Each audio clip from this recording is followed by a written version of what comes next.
Hey everyone, I'm Darren Jenkins. I'm Chris Saunders. Welcome to the Tracklist podcast show. The Tracklist is brought to you by 919 Media, where you can find other amazing podcasts like 12 Million and Conversations.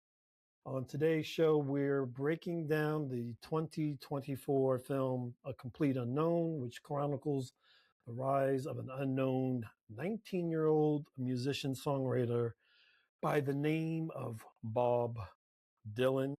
He's a little bit famous. I think I heard of him at some point. Yeah, someone might have mentioned him to me. We thought about doing this movie for a little bit. Thought about it. Went back and forth. Let me just kick this off by saying I'm not the biggest Timothée Chalamet fan. So, yeah, I mean, outside of Dune, I don't really pay attention to him. I mean, I saw Marty Supreme, which I did not. I don't think it was the best movie. It was all right. I haven't liked the Dune movies so far. So, oh well, then I guess you'll hate the third one coming out. Probably, unless like some amazing storylines are just brought together at the end that go, oh, this all makes sense now. Because right now it's just pretty lost, and a lot of that's to do with Timothée Chalamet's performances. Quite frankly, I'm not thrilled with Zendaya's performances either. But the book doesn't help either. Trust me. If you don't read the book, then you're pretty lost. It makes The Hobbit seem like a short novel. Well, it's funny because we're talking about the wrong movies right now because I watched the original Dune recently, and that makes even less sense because they condense everything into one movie. But yeah, we digress. James Mangold is the director. Logan, The Wolverine, Ford vs. Ferrari, Copland with Sylvester Stallone. He also did Walk the Line. So is this our MCU right here? Yeah, maybe. Music cinematic universe. It may be, yeah. Same director, and some of the same characters show up too. Oh yeah. Well, I mean, yeah. Yeah. This was reported to have a $60 to $7 million budget against a $140.5 million gross. I feel like that number is indicative of Bob Dylan in general because he's a big name. I mean, there's very few people who don't know who Bob Dylan is, except for maybe Gen Z, maybe. But I feel like he's always kind of like been this dude who you weren't quite sure if you liked his music or not. Yeah, I think I've made a decision on that finally. That's never a good thing when someone prefaces it that way. What, did my tone sound ominous? It made it sound like you were going to say, but. Well, we'll get there, I suppose. But besides Timothée Chalamet, we got Edward Norton and Elle Fanning. Yeah. I don't know if I needed to list anybody else. The guy that plays what's his name? Walk the Line. Oh, right. Johnny Cash. Man in Black. Johnny Cash, who was played by Joaquin Phoenix in Walk the Line. Yeah. It would have been dope if they brought him back for this. That would have been at least a nice callback. Same director, same actor there. It would really have started that MCU we've been talking about. But IMDb, 7.3 out of 10. That's par for the course. Rotten Tomatoes, critics 82%, audience 95%. Wait, what? And there's enough time that's gone by where these percentages, these ratings are kind of balanced leveled out. Off. Yeah. So this is from 2024. Anyway. Shall we get into it? Yeah, I guess. I mean, there's things to get excited about because this is based in New York. So we see Cafe Wah right off the bat. Cafe Wah, so, I don't know. It might be the highlight of the film. It's just like finding landmarks that you know, especially these music venues. Chelsea Hotel. Yep, Chelsea Hotel, still there. Cafe Wah, still there. Some of these other ones I haven't even heard of, so they're not there anymore. Yeah. But I don't know, man. Like, we dive right in. Like, it's not like this. Again, like, maybe he's just a mysterious person, right? Very private person. We don't get like any backstory. This is him arriving in New York. This is where the story starts, right? There's no where he grew up, and there's all these stories he tells, like that he made, like that are supposedly made up. Right. It's very confusing. But I don't know Bob Dylan, but from like a lot of the interviews I've seen, his performances, even like when we did The Greatest Night in Music, I'm just not getting it from Chalamet. I'm not getting. You know what he reminds me of in this movie, Chalamet? Milton from Office Space. Oh, come on. And I burned the building down. That's what I was getting. That's harsh, man. Is it? Watch it again with this in your head, dude. With that, I'm not let watching. me know if I'm being harsh. You're not gonna. It's not worth it. That is harsh, dude. Is it? That might have to go up on the bulletin board as the harshest one. Really? After all the stuff I said about Daniel Craig, this is the harshest one. Yeah, this might be right there, man. Whoa. Goodness. But Edward Norton, on the other hand, I think is great. That's probably the best performance in this film. Maybe aside from actually the actress I did not mention. Elle Fanning kind of plays Sylvie, like the main love interest. Plays Joan Baez. She's pretty solid in this. She's very solid. Actually. Yeah, I like her. Great voice. Yeah, good performance.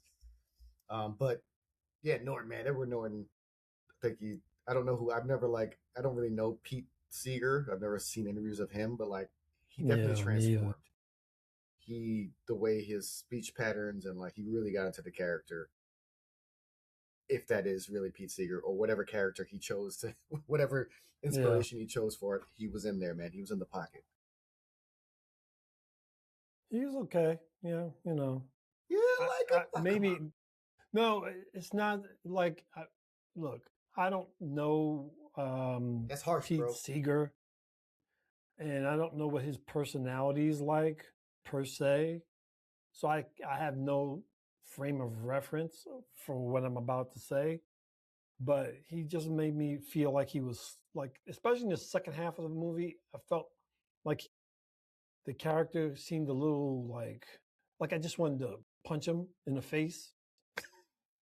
But it might be the character that, in which case, then he's great. Because if that was what he was trying to pull off, then he did it.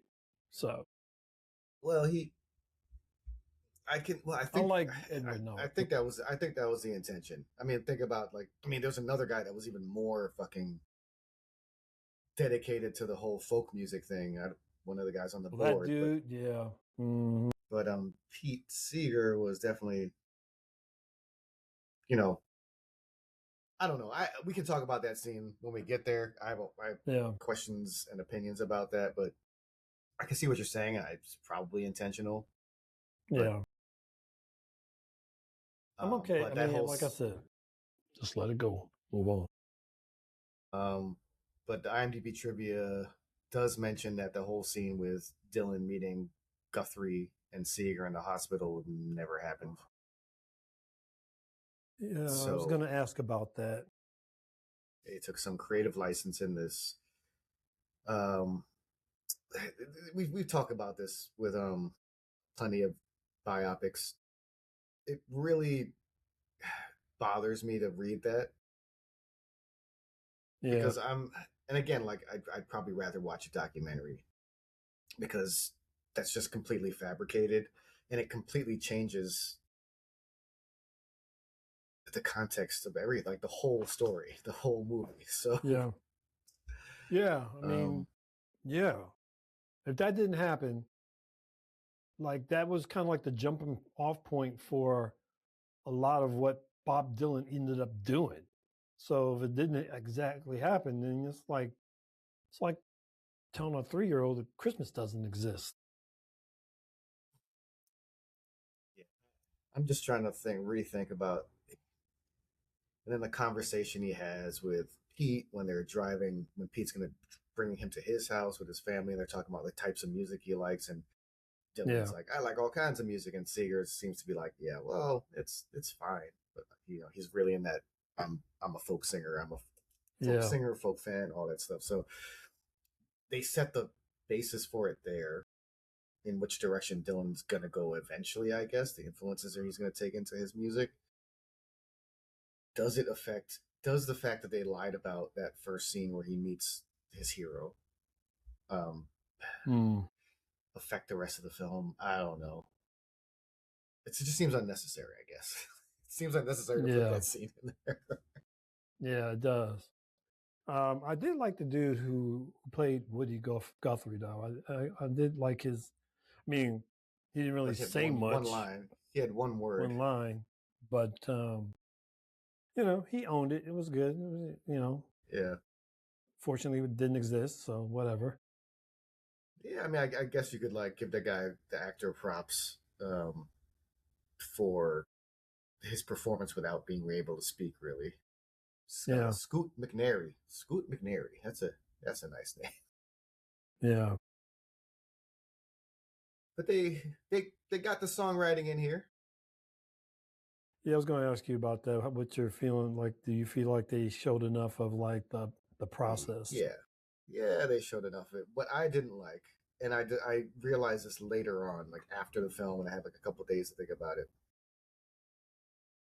You see or you hear radio broadcasts, news broadcasts, or you see these TV news broadcasts about what's going on in the US, in the world, whatever, in society, but they never really tie that in to what he's writing.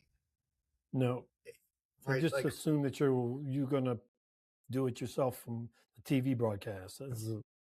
Yeah, it's just like, and this is where I feel like maybe it was a direction, but you know what? If you're a good actor, like in those scenes where it's on the radio or the TV, like he's really paying attention to it, maybe like a fucking close up of his face and maybe some emotional something to show that he's processing this information and then translating it into music. But we get none of that. I'm just like, why do I care about the music he's writing if I don't feel like he's invested in it?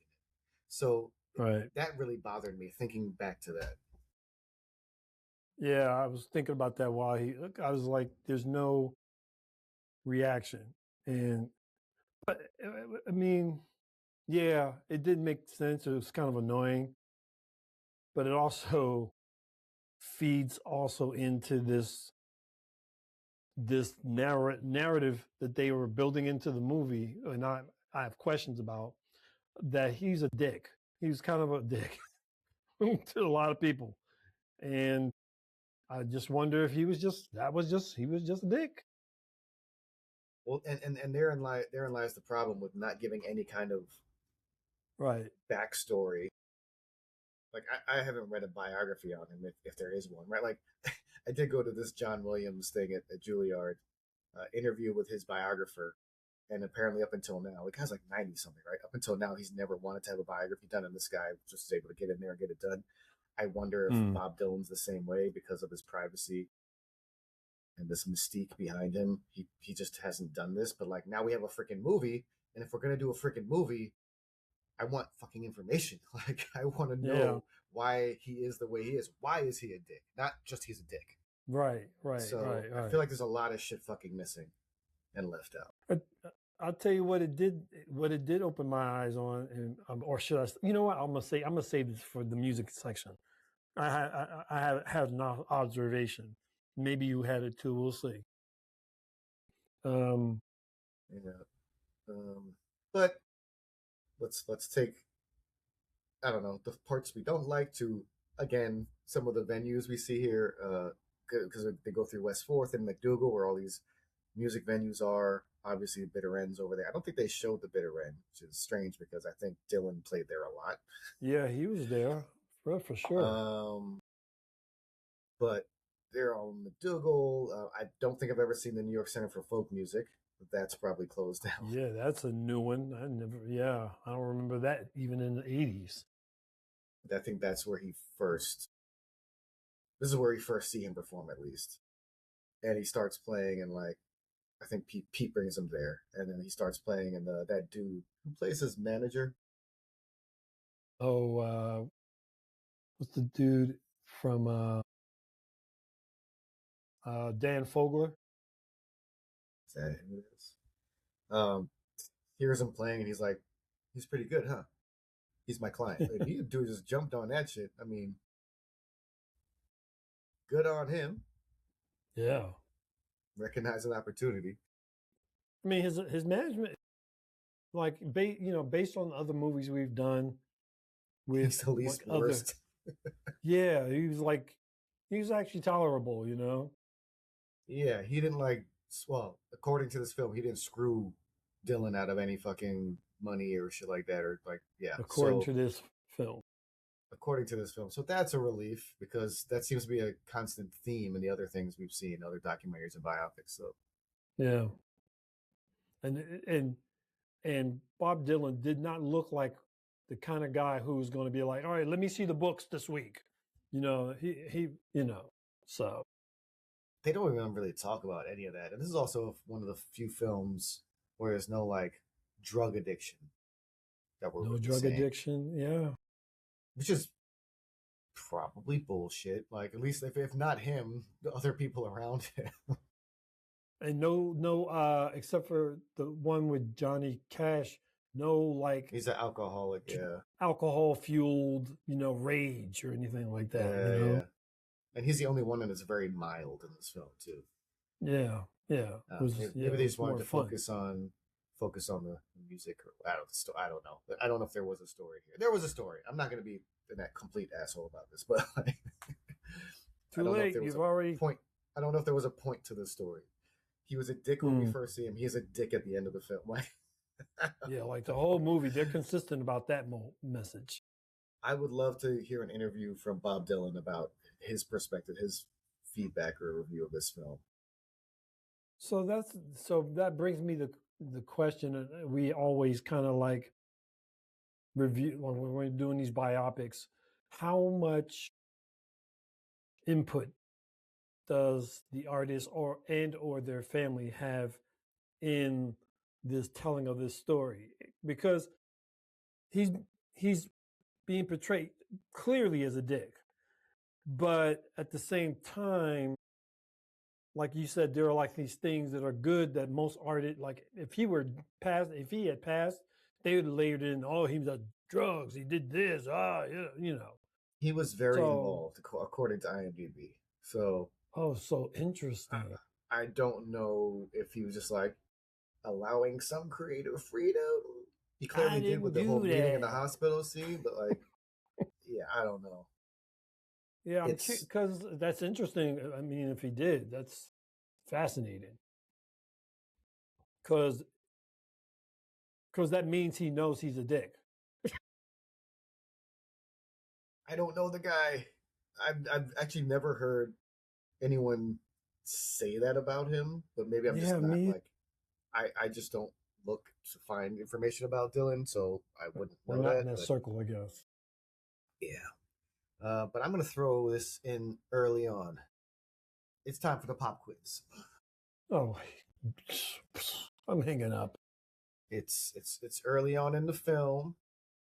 It's early on in Dylan and Sylvie's relationship. What is the movie that they go to see? Come on. I don't know. You must have known I was going to ask quite this question. We're talking about movies and they go to see a movie. Oh, they did? Yes. What movie did you go see? Which movie did they go see? Let's see if you know the answer. Let me think. Now Voyager. Never heard it. And I have like a bonus question for you too, but since you didn't get the first one, Chuck you Norris. won't know the second one. No? Close. Betty Davis. What? She was the leading actress in the film. And then I had a double bonus question. And then I had a double bonus question for you because it's very pertinent right now, which is what was the production studio of the film? Paramount. Close. The other one. What, Warner Brothers? Yes. All right. So that was a waste of my time. Which is weird. Yeah, you wasted your time, man, because I'm not going to... I don't know why you don't prepare for these things, man. Because I ain't in high school. Because he was a dick. Graduated high school. Maybe if he wasn't a dick, I would have remembered that. I mean, yeah. But that's the other thing. Again, can we use this as a historical document? I don't know. Because I studied world history from like French Revolution to the Korean War, and I actually never read or heard anything about people fleeing New York City during the Cuban Missile Crisis. Like, yeah, that's the first time I'm hearing living that in too. Living in New York, you think I would have heard it. Like maybe Miami, like that's like right there. But I never heard about that. Like people bugging out in New York. So the combination of me being born and raised in New York and like doing all this history growing up, like I didn't see this. So I'm like, is this how it actually was? Is this new knowledge for me, or is this just made up again? Like the hospital meeting in the hospital scene. I feel like it's a little bit of fiction. Maybe it happened, but not on the scale that we think. Because, right, like that just adds to the gravitas of Dylan. Everyone's running, including Joan, and she walks by this venue and hears him playing. Like everyone's running away from a potential nuclear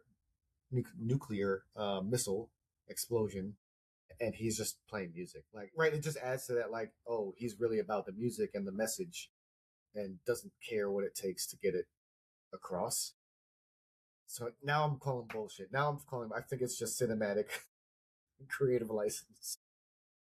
Yeah, I mean, he kind of like throughout this movie, he almost paints himself as this, like, it's not a martyr, but it's something like that.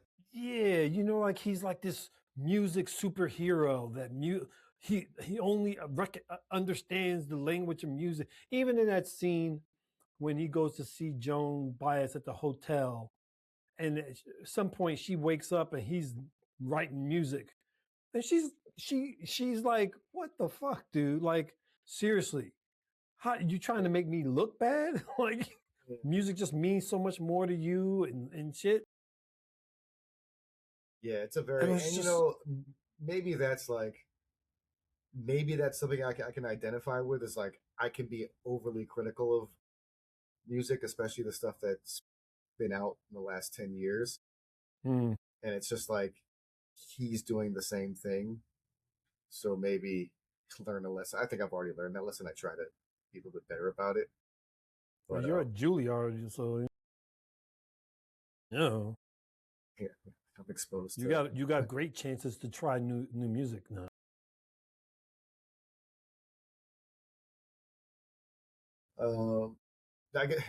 But that was like one of the what the fuck moments. Speaking of Joan, is like she just jumps Dylan after hearing him perform as they're like leaving the open mic. Because that might be one thing they casted well for. I consider both Chalamet and Dylan like asexual people. So wow, if that happened to either one of them, I'd be like, oh, what's happening? This doesn't seem natural. Yeah. Not something I want to see. Like, if I'm at bitter end and I go into the bathrooms and they're hot and heavy in the corner, I'm like, ew. Don't degrade yourself, Joan. Like, Wow. Yeah, What did he say? Hmm. Hmm? What did he say? What? No, because you were talking about like how he was like being a dick to Joan. He said, "Your songs are Yeah. like an oil painting at the dentist's office." Right? Like Is that I supposed to can be be good or critical of bad? I can be critical of music, but like I'm a little bit more diplomatic about it. Like really, fuck off, dude. Like, and especially like you're like courting this woman. That's not going. I mean, well, she seemed to like it half the time. Like that whole Yeah. almost bad boy. You shit on the girl Yeah. and it makes her like you more. Like that was a bit of the dynamic here. But towards the end, she's like, "Not doing this anymore, motherfucker." Yeah. Yeah. Me. Again, like I've never heard anyone. There's never been like a, "Ooh, I heard Bob Dylan is this kind of." I've never heard any of this stuff from like in the whispers of music lore, but I mean, I just why is he such a dick? We really, I feel like we definitely need the the documentary for him. Yeah. Like this is feeling like One Love right now. I had already seen Mm, Marley, the documentary Marley, but it's really feeling like I saw the documentary Marley before I saw One Love. I'm almost right. feeling like if I watch the documentary, the Bob Dylan documentary, I'm gonna shit even more on this film. Yeah. Yeah. Uh, Yeah. Maybe and at then I some had a point we'll see question. one. And then I had a question that was like answered by the trivia, but I was like, did Johnny Cash really write that letter, the first letter to Dylan about freewheeling, about his song? Um, Hmm. and apparently they were pen pals, supposedly. I could see that. So, Actually, that I could see. well, it's just so weird, like, because there's a generation gap between the two, isn't there? Like, I feel like there was an age gap. Oh yeah, I mean, because remember he comes to New York and he's 19 years old, so around that same time, he would have been around 22 maybe, and Johnny Cash was well into his late 30s. Yeah, and so like to me, it almost feels like it would work the other way around. Like the first letter would have been sent by Dylan Hmm. to Cash, and then they started this like communication. But yeah, I don't know. Again, maybe if we find a good documentary, we'll find out. Yeah. There's a 2007 one called "I'm Not There." Oh yeah, that's right. I forgot about that. It's on Tubi. Oh damn. Wait a minute. Is that wait? Who plays Kate? No, oh, it's not. It's just weird. The other Dylan biopic, but Kate Blanchett plays Judy. I don't know who's playing. This is weird. It says Bob Dylan in the cast, but then Kate Blanchett, Richard Gere, Heath Ledger, Christian Bale, Julianne Moore. Holy What? shit. Holy shit. Maybe they're just no. They. I was like maybe they're being interviewed, but no, they have names. Billy the Kid, Robbie, Pastor John. Yeah. Okay. Maybe I need to watch this because that cast is bonkers. It's not like it's a let's I don't know if it's a biopic or what. Here we go.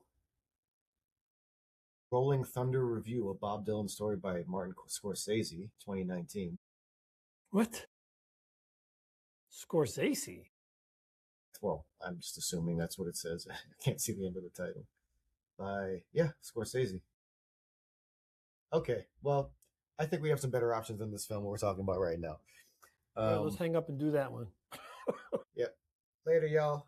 No, but again, I was actually really excited at this point because I didn't know he performed. I should know he performed at Carnegie Hall, but I recently went to Carnegie Hall for what I thought it was the first time. It's the second time, but I went for a Juilliard performance like a month ago, Hmm. So I was like, Carnegie Hall. Apparently, my friend Tamer says me and him went to see Chris Cornell there before he passed away.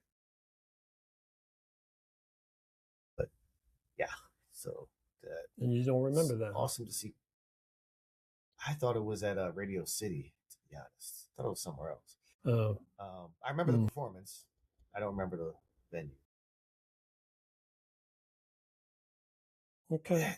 And then it was the scene before Carnegie Hall where he's avoiding fans. Yeah.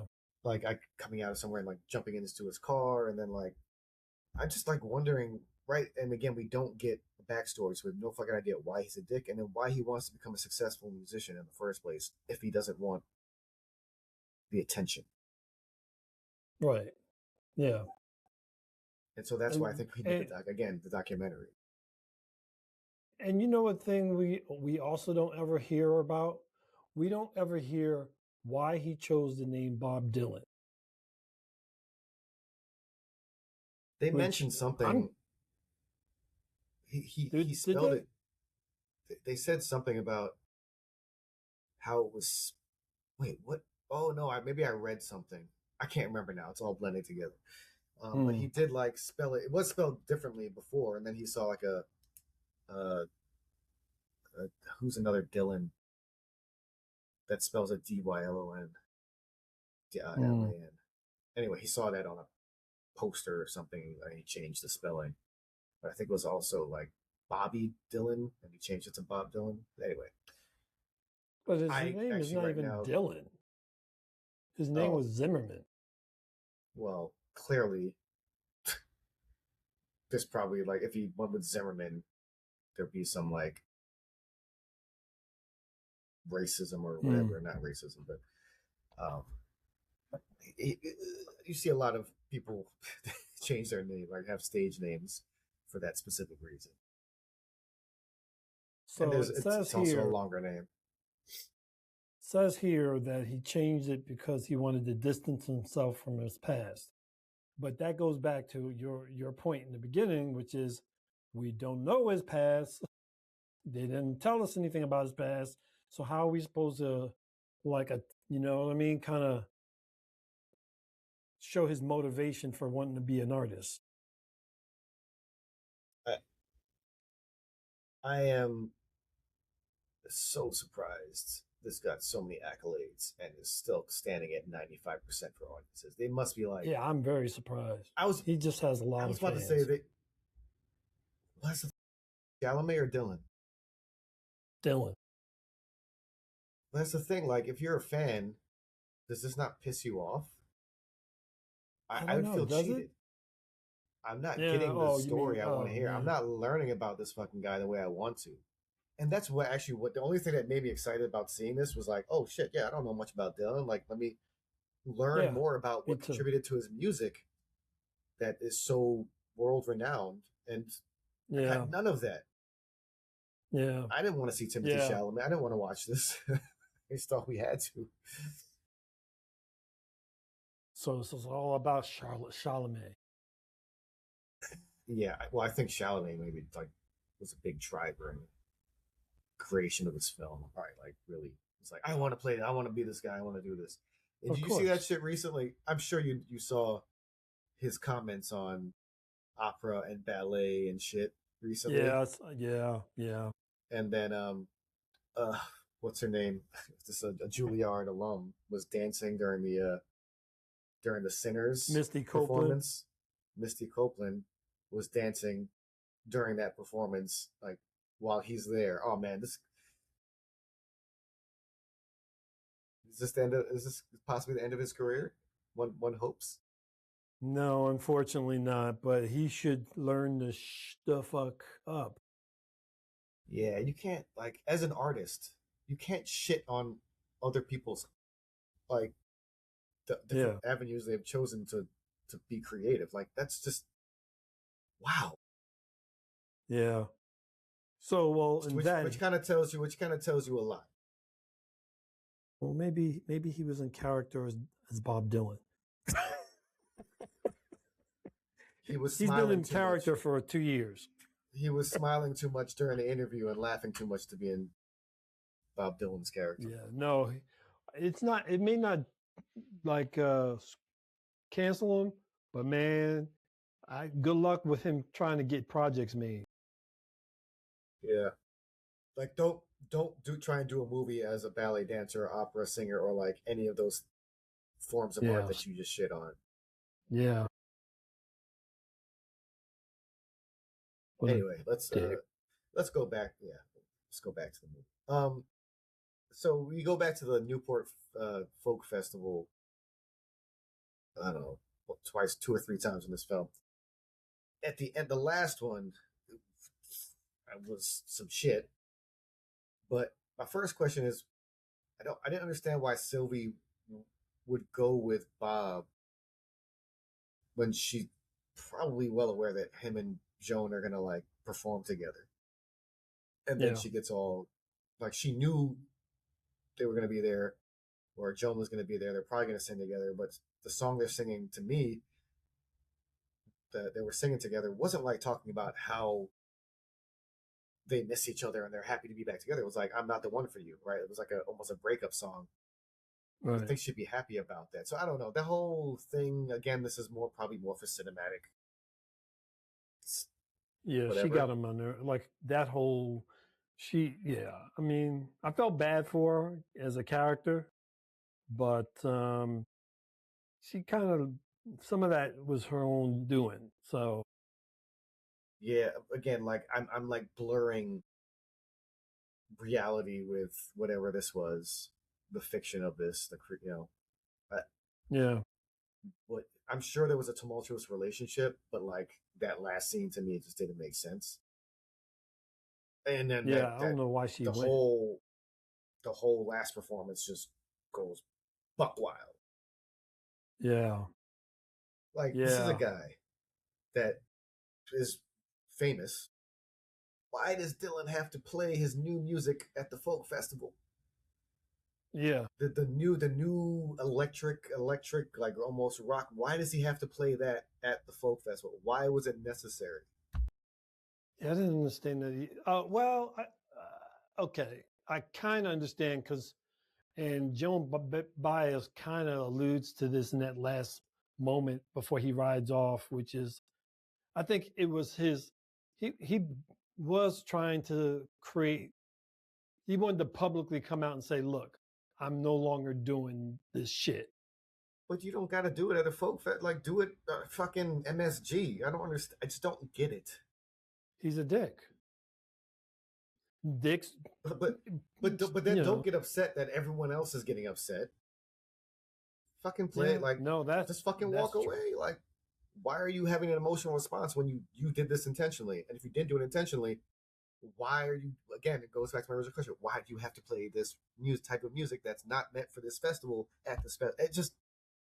Well, he was basically dunking on Wembanyama, basically.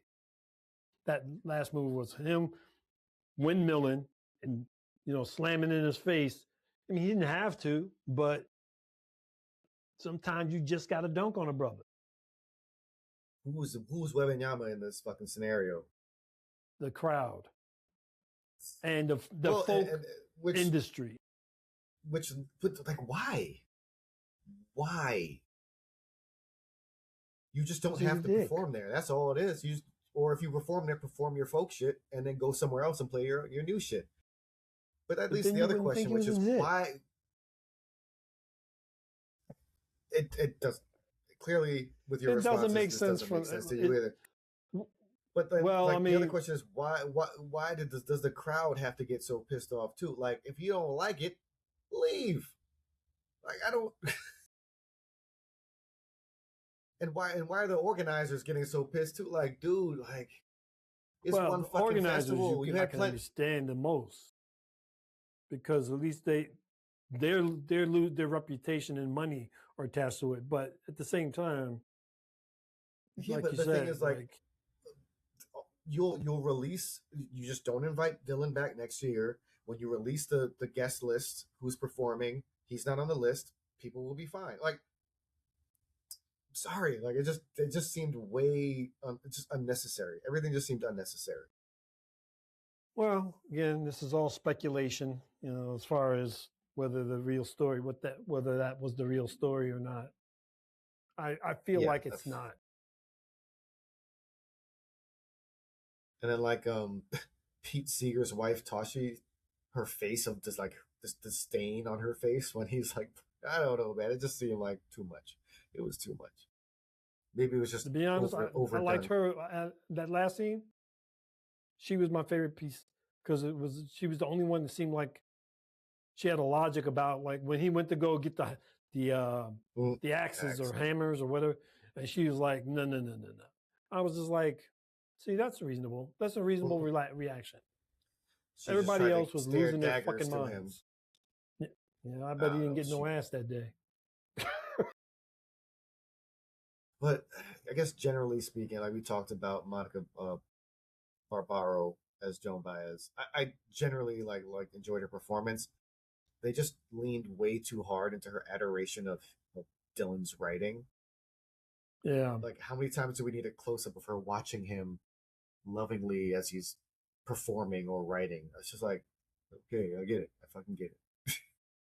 Well, if Bob was involved in this, it's probably like, it was probably 1/3 of that in reality. Yeah, I understand, like, this is a big Hollywood film, but I just feel like it didn't do it for me, man. Did you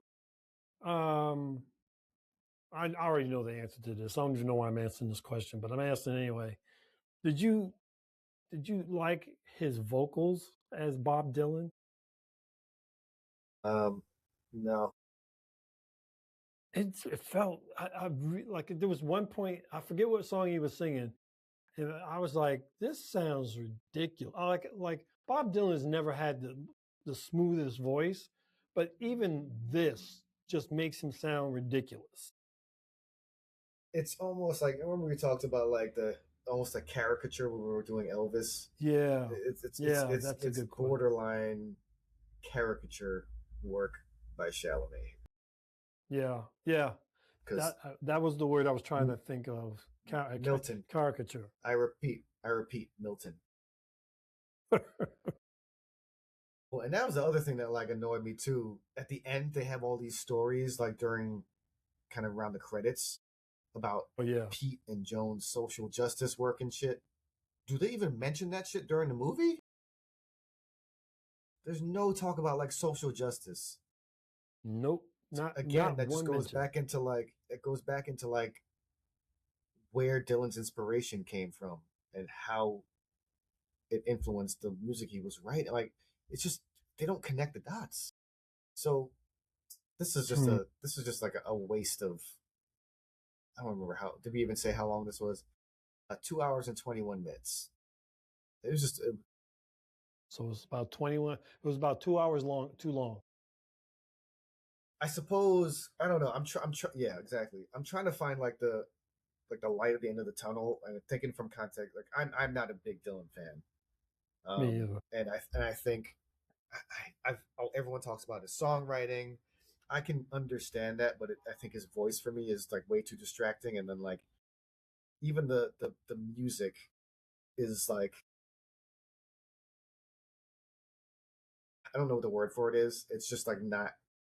Maybe it's just not mainstream. Maybe that's the problem. It's just like too herky jerky, if I can use it. That's the best word for it. So, but if you are a Dylan fan, you did get a lot of long cuts of songs. Yeah, you did. And a lot of songs. You do get that.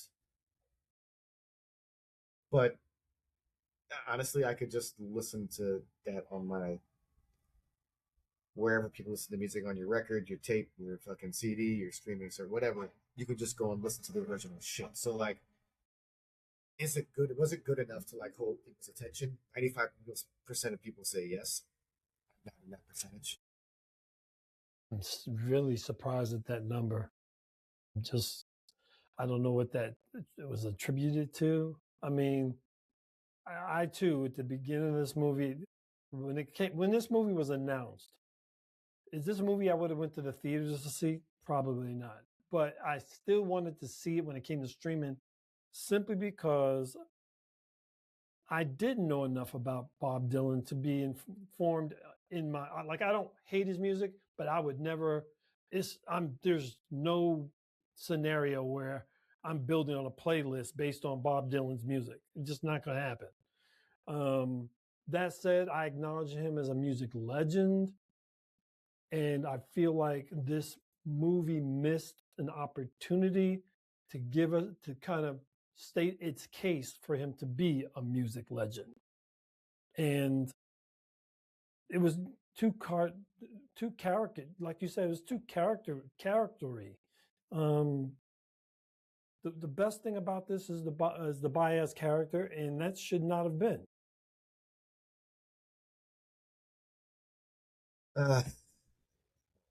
Other than that, it was a great movie.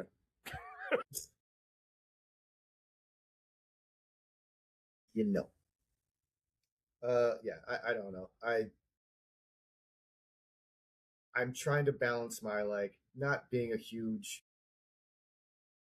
Dylan fan with what actually occurred in the movie. I'm trying to think if I was a Dylan fan, if I would have enjoyed this more. I can't imagine I would, just because of like the historical inaccuracies, and the way they portray him. And then like, I don't know, maybe people liked the way Chalamet performed the songs. I don't know. I just don't know. I'm trying to answer this question in my head, but let's just talk about some of the songs that appear here because there's a shit ton of them. I didn't write them all down. Yeah, there's too many. Shit. Half the things I have here are other people's songs, like Woody Guthrie, Pete Seeger, Little Richard, Get Slipping and Sliding from Little Richard, Folsom Prison Blues, Johnny Cash. I mean, the famous one, like Blowing in the Wind. Can't deny that's like a legendary song. Yeah. Don't Think Twice, It's All Right. I feel like I was listening to one of these songs. Is it that the times they are changing? It's like a fucking 9-minute song, 8 to 9 minute song. That's the other thing. The only time I do listen to that kind of song is like Guns N' Roses, November Rain, maybe. I mean, I love that track. Yeah. Yeah. And Michael Kiwanuka, Cold Little Heart. That's just got the most amazing intro. Anyway, it's tough because a lot of his singing, quote unquote, is like kind of talking. So you're just listening to this guy talk over music for 8 minutes. It's not the best experience for me. Even if the lyrics are introspective, or I don't know, not introspective, but like are like amazing. Right. Mr. Tambourine Man, of course, Like a Rolling Stone, which that's one of the newer ones with the full band, electric instruments. I should even answer my questions at the end. But any other songs that kind of anything you liked? Anything that you want to flag here before we get to our quotes and final questions? I mean, nothing to me really stands out except for maybe, his more notable ones, like you said, like a Rolling Stone,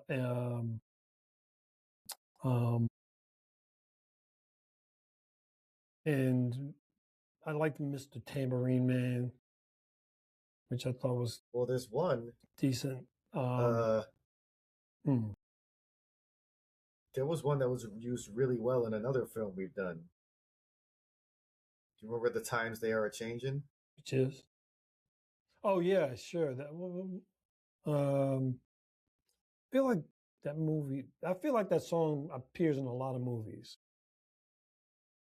Maybe the one we did was Watchmen. Pretty much the opening montage. Oh right, yeah.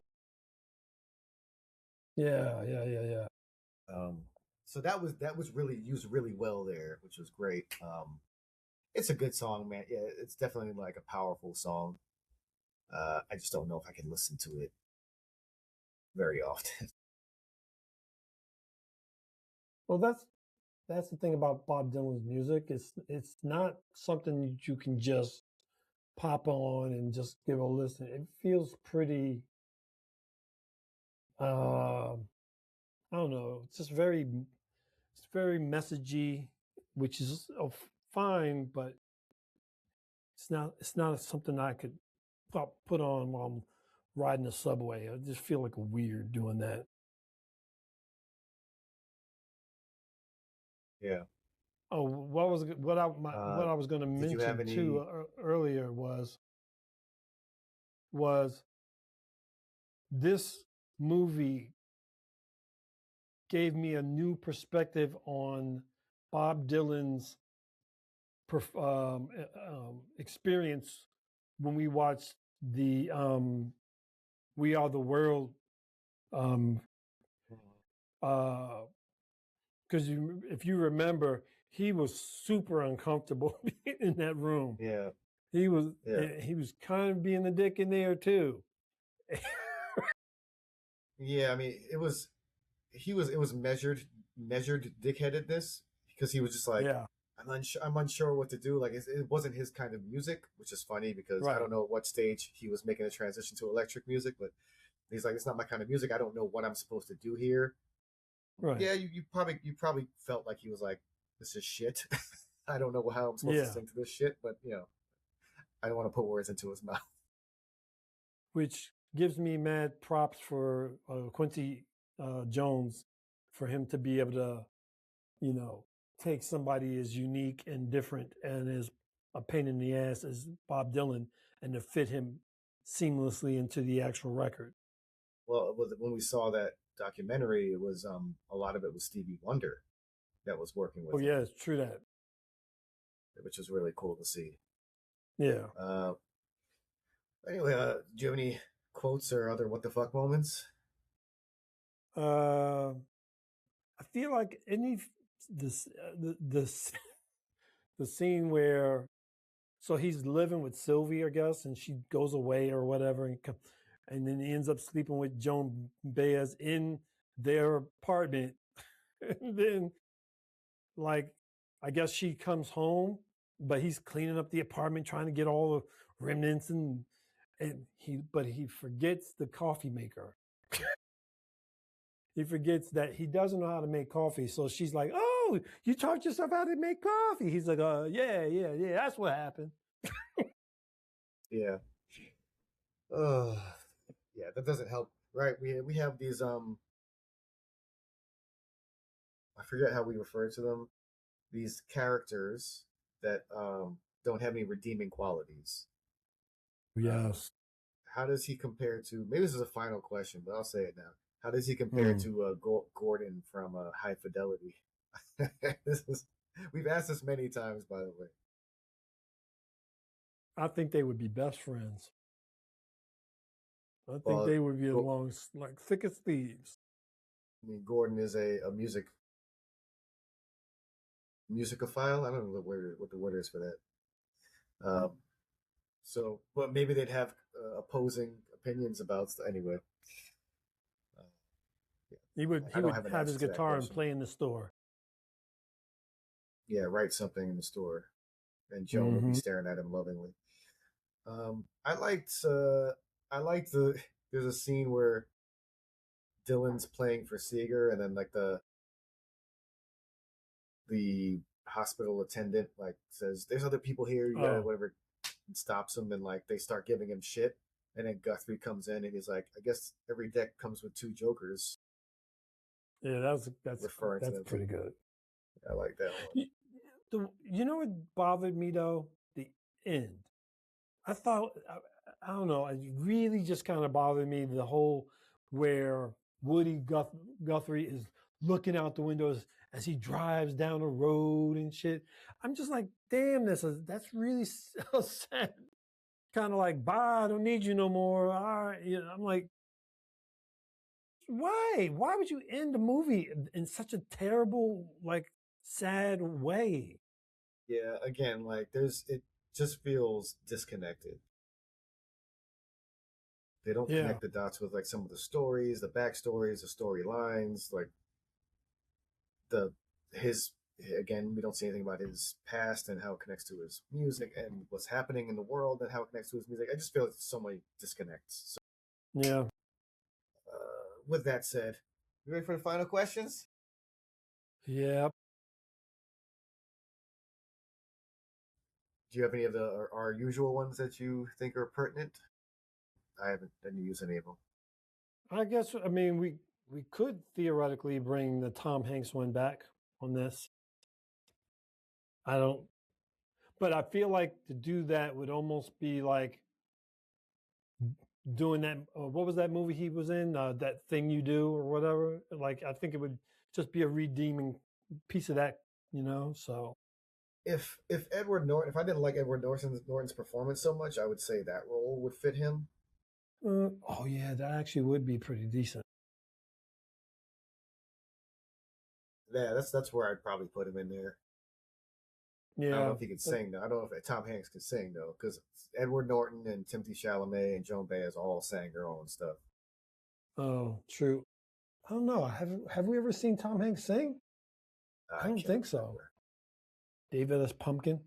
Someone's yeah. I'm sure someone's gonna is yelling at us as we say that. I'm sure he has something, but we can't Okay. hear. We can't think of it. Um, I was gonna ask you, how does this biopic compare to a Ray or an Amy or an Etta, like these other ones that we've done? I mean, please, like, uh, not even close. I mean, it's like not even. It's not even close for a lot of reasons, and for a lot of reasons. Um, and more importantly, especially the Ray one because Jamie can sing. I mean, Yeah. and sing well, you know. So, For example, and I guess we have to talk about One Love. hmm. Um, again, I need to know more. I know a lot about Bob Marley. I don't know that much about Dylan. I need to see. But for example, the Amy documentary I gave a 9. The Back to Black biopic I gave a 3. Yeah, We didn't the like it. biopic was terrible. Um, so I guess we'll find out when we get to the how we're rating this, where this really stands versus those films. Um, I'm just looking now. Like, let me look at if I have Ray here. I don't have my notes, and then Etta. Was that the name of hers? Etta? No, it was called something else. So I'm like, wait. Forget what it was It called. was like, I thought it was was it Etta. like Etta James versus like the state or the United States of America, something like that. Yeah, something versus America versus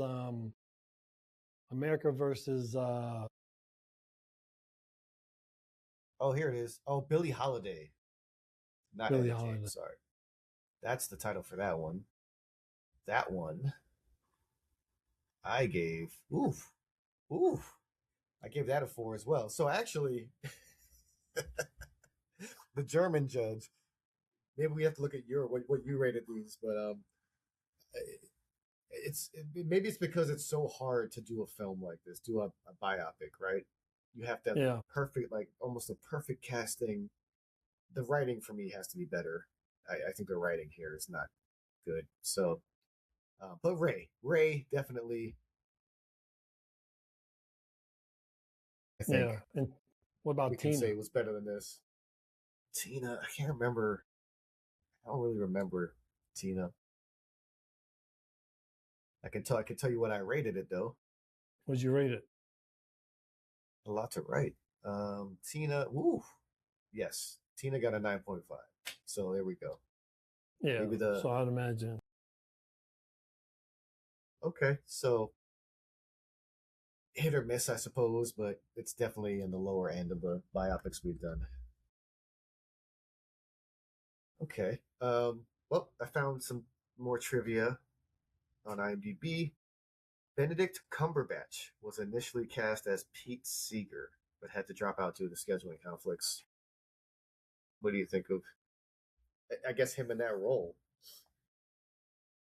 I'm going to say no. It's the same thing as Hanks. Have we ever seen him sing? He's sung on Broadway. Oh, but he's got like a baritone though, right? It's a different kind of like voice. I don't feel like he would. Yeah. Plus, I just couldn't get out of my head that he's British. Well, he did it for what was that World War One film he did where he builds the machine, the coding, decoding, encryption machine. He's American in that, right? Yeah, still. And he's American as Doctor Strange too, so. Yeah, no, but still, not convincing for you. No. Yeah, I'd probably say no too. I love Benedict Cumberbatch, but nor did I. Yeah, I like Norton. I like. Okay, so after we've done such a great job bigging up Bob Dylan, what's your favorite song in the track list, and is there one you think goes along with the story? I probably, even though he'll probably hate the times they are changing.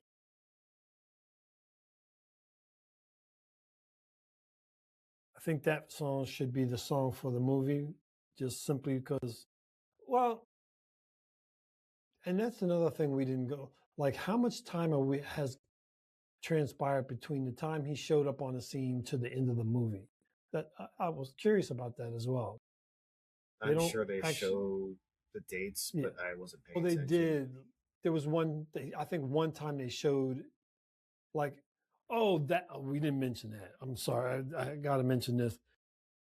There was one, I think it was like 1965.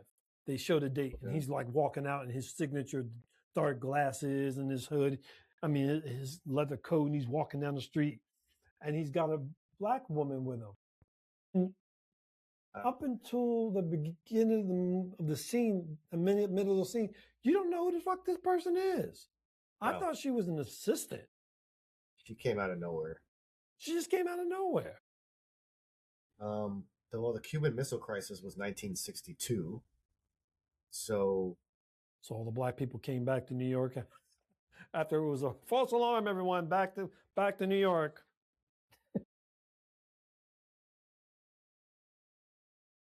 I'm sure Google can answer this question for me.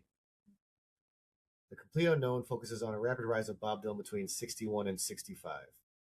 There you go. Oh, so 4 years. This covers 4 years. 4 years. So not very all-encompassing at all. Wow, that's okay. So yeah, I guess we really do have to wait till someone makes a biography for him, a documentary. We're gonna try and find something because I'm feeling I haven't seen a biography about him before, but I'm feeling very much like the whole Marley documentary, One Love biopic. I'm feeling like there's a lot more that because also the One Love was also a small part of Bob Marley's life, right? They didn't focus on his whole life. The later parts of his career. Yeah. Frustrating. I'm frustrated. But I'll say I agree with you on the times that are changing. I think that's part of it. I think that's almost like it's a great anthem for him as a microcosm of the United States, of a microcosm of the world. Even within those 4 years, you see like that his transition from folk into like electric, and then all the shit that's going on like in the U.S. Cuban Missile Crisis, politics, all that stuff. So I agree. I like that song for the signature song. I'm gonna go with like a Rolling Stone. It's just like one of the more poppy tracks. I love that keyboard riff that they show them. Yeah. recording, and then the new keyboardist like putting his own keyboard riff on. I actually really like that because we're seeing. And he wasn't like he was. I don't think he had played the keyboards before, right? That supposedly, like at least not professionally, he was supposed to be there for guitar. He was like, "Oh, I'll jump on this." Again, I don't know if that's real, but it was a cool scene because, like, yes, cool. We got the writing, we got the collaboration with Joan and that blues singer that shows up. I forgot that he's on the TV show with. Let me get his name so I can get props. What props is due? It's the blues singer's name. It's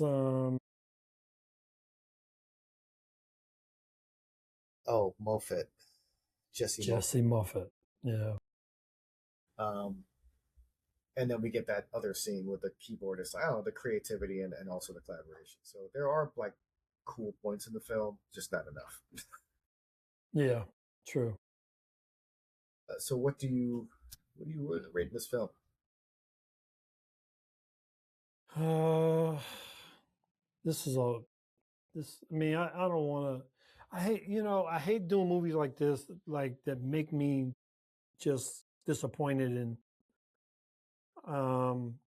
Why do you make me do this? Yeah, that's exactly why you make me do this. I can't give this more than a 6, so I'm gonna say 5.5. This is not rewatchable for me at all. No, I'm not watching this ever again. I will watch a documentary. Yeah, if they 4.5. 4.5. I initially wrote it was fine, but it was less than fine. It was, yeah. I'm like as we've been talking about this, like I've been getting more and more like frustrated. The needle just keeps going lower and lower. And I don't understand even the critics at 82%. I just don't get it. I don't know. Yeah, I don't know what they're watching. Yeah. So, hey, all right, done. Moving on. I'd like to do F1 next. Sure, we should do. I don't care. We could do F1. I actually might have a guest for that. Let's do it. So, Rory, if you're listening to the podcast, expect a call. I don't know which Rory this is, but yes. Hey man, well, what's new in Daron World? Daron World, it's been all events and stuff. We at Planet X, we did the Oscars, which was great. Oscar watch party. It's too bad we could. If you hadn't have gone been on vacation, I was going to pitch the idea of doing like a live podcast the night of the Oscars, where we just sit there like at the desk and interview people as they come through to talk, like ask about their favorite films and stuff. We'll do it next year, but yeah, just that. I mean, I've got some podcasts that I'm trying to schedule for conversations, and that's really it. So, what about yourself? Anything? Any new shows or anything coming up? No, not a damn thing, man.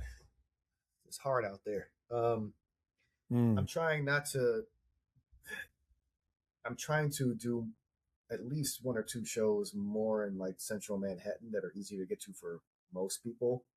Yeah. I have been able to do like a couple venues in Brooklyn that I like and a couple in Harlem, but those are kind of out there. So that experiment is not going well. And I'm going to England in the summer and trying to book this place I've played before, but they have stepped up their booking game. And before, when I would play there, like there was plenty of options, and now they're very structured and they're booked out. So I'm trying to squeeze myself in there for June, July. So right now, nothing for the shows. I got a new version of one of the reggae songs from Mike this week. Sounded good. Got some tweaks for him. But that's still going, man. The reggae EP is still in motion. Slow motion, but it's in motion. Summertime, so gotta get it out. Gotta get it out, man. I am trying. Remember, you got your spoons all set. So if you need the spoons, I'm saying. Spoons. I will keep you posted. Cool. All right. Well, I hope everyone enjoyed this episode as much as we enjoyed watching the movie. Be sure the episode more than that. Please give us more than a 4.5. Yeah. Be sure to follow us at Tracklist Show on Instagram and TikTok and wherever else we are at on social media. Be sure to follow Chris at Chris_Saunders_ and me at Daron Jenkins, both on Instagram, as we're always posting fascinating, cool, interesting things that people should pay attention more to. I guess we'll be back real soon, hopefully with F1, I guess. I don't know. Just watched it on the plane. There's a lot of music in there. And of course, once again, if you have a film or like film and you want to be on the show, hit us up on social media or comment on our podcast comments on Spotify. You good? Sure. All right. Well, till next time, I'm Daron Jenkins. Now I'm Chris Saunders. And this was the Tracklist. You know, we've been doing this for 30 years and still haven't synced it up. Oh my God. Yeah, you just drag it out. All right, everyone. Bro. Yeah, I know. Tracklist. Yeah. Peace, people. We'll see you on the other side. Don't forget to eat your vegetables. Peace.